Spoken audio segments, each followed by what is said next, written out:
আলহামদুলিল্লাহ আলহামদুলিল্লাহ ভাই সাথী, আমরা এসে গেছি সেই তায়েফের মধ্যে, যে তায়েফে আল্লাহ রসুল সাল্লাল্লাহু আলাইহি ওয়াসাল্লাম যে মসজিদে রসুল, যে মসজিদে তিনি নামাজ আদায় করছিলেন, আর কাফের বেঈমানেরা ঠিক উপর থেকে, সেই পাহাড়ের উপর থেকে আপনারা দেখতে পাচ্ছেন একটা বড় পাথর ওখান থেকে ছেড়ে দেওয়া হচ্ছিল।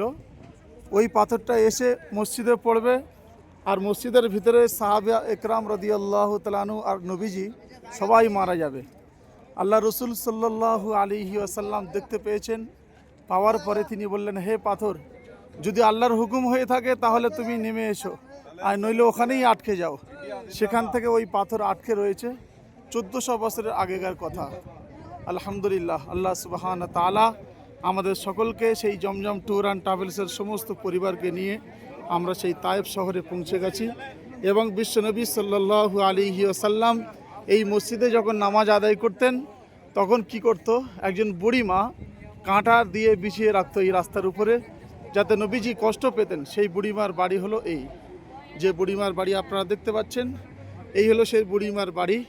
1400 বছরের আগেকার বাড়ি এখনও পর্যন্ত রয়েছে। আল্লাহু আকবার, আল্লাহু আকবার। আল্লাহ সুবহানাহু ওয়া তাআলা রহম ও করম, যে আল্লাহ সুবহানাহু ওয়া তাআলা সেই জায়গায় আমাদের সকলকে নিয়েছেন।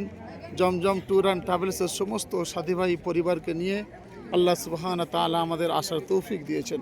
সেই বুড়িমার বাড়ি তায়েফ শহরে, যেখানে এতদিন তায়েফের বয়ান বক্তৃতা আমরা ওলামাদের মুখ থেকে শুনতাম। আল্লাহ সুবহানাহু ওয়া তাআলা সেই জায়গায় আমাদের সকলকে আসার তৌফিক দিয়েছেন।